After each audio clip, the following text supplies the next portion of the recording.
Hi friends, welcome to our channel my lifestyle and cooking. First time பார்க்குறீங்கன்னா subscribe பண்ணிவிட்டு பாருங்கள் friends. நம்ம இன்றைக்கி ரொம்ப டேஸ்டான ஒரு ஈவினிங் ஸ்நாக்ஸ் ரெசிபி தான் பார்க்க போகிறோம். ரொம்பவே ஹெல்த்தியாக ரொம்ப ஈஸியாகவும் செஞ்சிடலாம். எந்த பேக்கரியில் தேடினா கூட கிடைக்காது. வாங்க இப்போ இதை எப்படி பண்ணலான்னு பார்க்கலாம். இது செய்கிறதுக்கு ஒரு பேன் வந்து ஸ்டவ்வில் வச்சுருக்கிறேன். இதில் 1 டேபிள் ஸ்பூன் போல் ஆயில் சேர்த்துருக்கிறேன். எண்ணெய் நல்லா சூடானதுக்கப்புறமா இதில் கொஞ்சமாக கருவேப்பிலை சேர்த்துக்கலாம். கருவேப்பிலை இந்த மாதிரி நல்லா பொரிஞ்சதுக்கப்புறமா 2 வெங்காயம், ஓரளவு சின்ன சைஸில் 2 வெங்காயம் எடுத்து இந்த மாதிரி சின்னதாக கட் பண்ணி சேர்த்துருக்கிறேன். இப்போ இதை வந்து வதக்கிக்கலாம். இது கூடவே ஒரு சின்ன கேரட்டும் இந்த மாதிரி சின்னதாக நறுக்கி சேர்த்துருக்கிறேன். இதையும் சேர்த்து நமக்கு வந்து வெங்காயம் வந்து நல்லா ஒரு டிரான்ஸ்பரண்ட் ஆகி வரதுவரையும் வதக்கி எடுத்துக்கலாம். இந்த மாதிரி வதங்கினதுக்கப்புறமா இது கூடவே 1 டேபிள் ஸ்பூன் போல் இஞ்சி பூண்டு வந்து க்ரஷ் பண்ணி சேர்த்துருக்கிறேன். சேர்த்து நல்லா பச்சை வாசனை போகிறது வரையும் வதக்கி எடுத்துக்கலாம். நீங்கள் இதுக்கு பதிலாக 1 டேபிள் ஸ்பூன் போல் இஞ்சி பூண்டு பேஸ்ட்டும் சேர்த்துக்கலாம். அடுத்ததாக இது கூடவே ஒரு தக்காளி பழம் இந்த மாதிரி சின்னதாக நறுக்கி சேர்த்துருக்கிறேன். சேர்த்து நல்லா வதக்கி எடுத்துக்கலாம். கூடவே இது வதங்குறதுக்கு தேவையான அளவு உப்பு கொஞ்சம் சேர்த்துருக்கிறேன். சேர்த்து நமக்கு தக்காளி பழம்லாம் நல்லா மேஷ் ஆகிறது வரையும் வதக்கி எடுத்துக்கலாம். இந்த மாதிரி நல்லா வதங்கினதுக்கப்புறமா ஃப்ளேமை சிம்மில் வச்சுட்டு 1/4 டீஸ்பூன் வந்து மஞ்சள் பொடி, 1/2 teaspoon chicken masala, 1/4 teaspoon chicken 65 masala சேர்த்துருக்கிறேன். நீங்கள் இதுக்கு பதிலாக வத்தல் பொடி மட்டுமே சேர்த்துக்கலாம். கூடவே 1/2 டீஸ்பூன் வந்து மல்லிப்பொடி சேர்த்துருக்கிறேன். 1/4 டீஸ்பூன் வந்து பெப்பர் சேர்த்துருக்கிறேன். இதெல்லாம் சேர்த்துட்டு ஃப்ளேமை சிம்மில் வச்சுட்டு நல்லா அந்த மசாலாவோட பச்சை வாசனை போகிறதையும் வதக்கி எடுத்துக்கோங்க.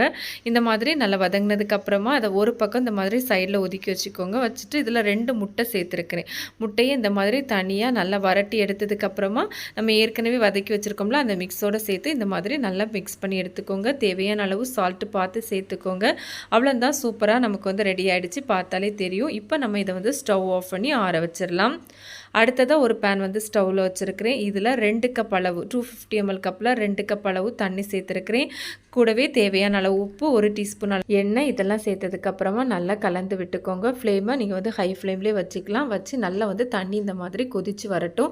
தண்ணி கொதிச்சதுக்கப்புறமா ஃப்ளேமை சிம்மில் வச்சுக்கோங்க. வச்சுட்டு 1 கப் அளவு 250 ml கப்பில் 1 கப் அளவு வந்து ரவை சேர்த்துக்கலாம். வறுத்த ரவை, வறுக்காத ரவனி எது வேணாலும் சேர்த்துக்கலாம். சேர்த்து ஃப்ளேமை சிம்மில் வச்சுட்டே தொடர்ந்து கலந்து எடுத்துக்கலாம். இந்த மாதிரி நல்லா அந்த பேன்லேருந்து விட்டு வரணும். அது வரையும் கலந்து எடுத்துக்கோங்க. ரொம்ப சீக்கிரமாகவே ரெடியாகி வந்துடும். இப்போ இதையும் ஸ்டவ் ஆஃப் பண்ணிடலாம். ஆஃப் பண்ணி நான் இப்போ ஒரு பிளேட்டுக்கு வந்து மாற்றி எடுத்து வச்சுருக்கிறேன். இப்போ இது கொஞ்சம் சூடாக இருக்குது. நல்லா சூடு ஆறுனதுக்கப்புறமா கையில் கொஞ்சமாக எண்ணெய் வந்து அப்ளை பண்ணிவிட்டு இந்த மாதிரி நல்லா சாஃப்டாக உருட்டி எடுத்துக்கலாம். உங்களுக்கு பார்த்தா தெரியும் எந்த அளவு சாஃப்டாக இருக்குன்னு. இந்த மாதிரி நல்லா சாஃப்டாக பிசைஞ்சு எடுத்துக்கோங்க. இப்போ இது இருக்கட்டும். அடுத்ததாக ஒரு சின்னதாக ஒரு பவுல் எடுத்துருக்கிறேன். இதில் 1/4 கப் அளவு வந்து கோதுமை மாவு வந்து சேர்த்துருக்கிறேன். கூடவே தேவையான அளவு உப்பு, 1 டீஸ்பூன் அளவு வந்து ஒயிட் கலர் எள்ளு சேர்த்துருக்கிறேன். 1/2 டீஸ்பூன் அளவு வந்து கருப்பு எள்ளு சேர்த்துருக்கிறேன். கூடவே 1/2 டீஸ்பூன் அளவு வந்து சில்லி ஃப்ளேக்ஸ் வந்து சேர்த்துருக்கிறேன். நீங்கள் இதெல்லாம் சேர்க்கணுன்னு கட்டாயம் கிடையாது. கோதுமாவும் உப்பு மட்டுமே நீங்கள் வந்து சேர்த்து செய்யலாம். அடுத்ததாக 2 டேபிள் ஸ்பூன் அளவு வந்து முருங்கை இலை எடுத்துருக்கிறேன். இதை வந்து நம்ம சின்னதாக நறுக்கி சேர்த்துக்கலாம். நீங்கள் முருங்கை இலைக்கு பதிலாக மல்லி இலை கூட வந்து சேர்த்துக்கலாம். இல்லை கருவேப்பிலை வேணாலும் சேர்த்துக்கலாம். இப்போ இதை வந்து நம்ம தண்ணி சேர்த்து கலந்து எடுத்துக்கலாம். ரொம்ப திக்காக இருக்கக்கூடாது. இப்போ உங்களுக்கு காமிச்சு தர பாருங்க. இந்த மாதிரி ஒரு கன்சிஸ்டன்சி வரதுவரையும் தண்ணி சேர்த்து கலந்து எடுத்துக்கோங்க. இப்போ இது இருக்கட்டும். நம்ம ஏற்கனவே ரவையை சாஃப்டாக பிசைஞ்சு வச்சுருந்தோம்ல, அதை இந்த மாதிரி 2 பகுதியாக பிரித்து எடுத்துக்கலாம். அதுலேருந்து ஒரு பகுதி எடுத்து அதை திருப்பியும் ஒரு 2 பகுதியாக பிரித்து எடுத்துக்கலாம். இப்போ அதுலேருந்து 1 மட்டும் எடுத்து இந்த மாதிரி சாஃப்டாக உருட்டி எடுத்துக்கோங்க. சப்பாத்தி கல்லையும் இந்த மாதிரி கொஞ்சமாக ஆயில் வந்து அப்ளை பண்ணி எடுத்துக்கலாம். அடுத்ததாக நம்ம உருட்டி வச்சிருக்கிற அந்த உருண்டையை இந்த மாதிரி ஸ்ப்ரெட் பண்ணி எடுத்துக்கலாம். ரோலிங் பென் வச்சு ரொம்ப வந்து நைஸாக வந்து ஸ்ப்ரெட் பண்ண வேண்டாம். ஓரளவு இந்த மாதிரி திக்னஸ் வர மாதிரி ஸ்ப்ரெட் பண்ணி இந்த மாதிரி ஒரு ரவுண்டாக கட் பண்ணி எடுத்துருக்கிறேன். இப்போ இதை தனியாக வச்சுட்டு இன்னொரு பகுதியும் உருண்டையும் இந்த மாதிரி ரவுண்டாக தேய்ச்சி கட் பண்ணி எடுத்துருக்கிறேன். இதுக்கு மேலே நம்ம வந்து ஏற்கனவே ரெடி பண்ணி வச்சிருக்கிற ஸ்டஃபிங்ஸ் வந்து ஆட் பண்ணிக்கலாம். இதுக்கு மேலே நம்ம ஏற்கனவே ரெடி பண்ணி வச்சுருக்கோம்ல, ஸ்ப்ரெட் பண்ணி அந்த பீஸ் வந்து இதுக்கு மேலே வந்து வச்சுக்கலாம். வச்சுட்டு இந்த மாதிரி லைட்டாக ப்ரெஸ் பண்ணி கொடுத்துக்கோங்க. ரொம்ப ப்ரெஸ் பண்ணணும்னு வேண்டாம். அந்த மாதிரி லைட்டாக ப்ரெஸ் பண்ணி விட்டால் போதும். அடுத்ததாக நம்ம இதை வந்து கட் பண்ணி எடுத்துக்கலாம். உங்களுக்கு என்ன மாதிரி ஷேப் வேணுமோ அந்த மாதிரி நீங்கள் கட் பண்ணி எடுத்துக்கோங்க. நான் இங்கே வந்து ஒரு ட்ரையாங்கிள் ஷேப்பில் அந்த மாதிரி கட் பண்ணி எடுத்துருக்கிறேன். இப்போ இதுலேருந்து ஒரு பீஸ் எடுத்து காமிக்கிறேன். உங்களுக்கு எடுக்கிறதுக்கு ரொம்ப ஈஸியாக தான் இருக்கும். உங்களுக்கு பார்த்தா தெரியும். இந்த மாதிரி நம்ம எல்லாத்தையும் ரெடி பண்ணி எடுத்துக்கலாம். அந்த ஸ்டஃபிங்ஸோடு சேர்த்து ரொம்பவே சூப்பராகவும் இருக்கும் சாப்பிட்றதுக்கு.